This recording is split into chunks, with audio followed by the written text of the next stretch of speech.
In this video, we will learn how to convert number to word in Google Sheet. So let's start.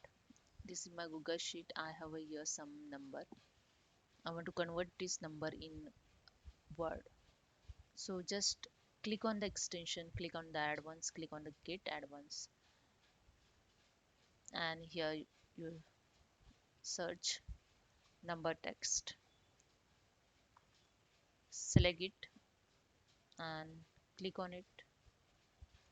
Here you can see in this I have a two formula, number text and money text. So add once, install the AdWords, select the email ID, continue, allow it.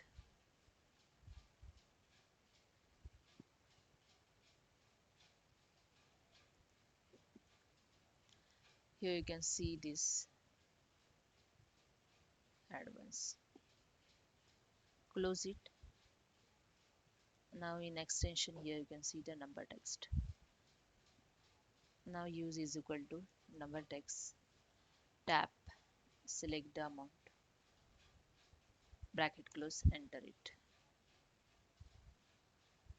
That's it. Just copy this function in all cell.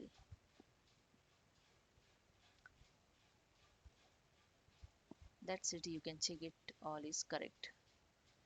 Hope you understand. If you like this, please subscribe my channel. Thank you so much.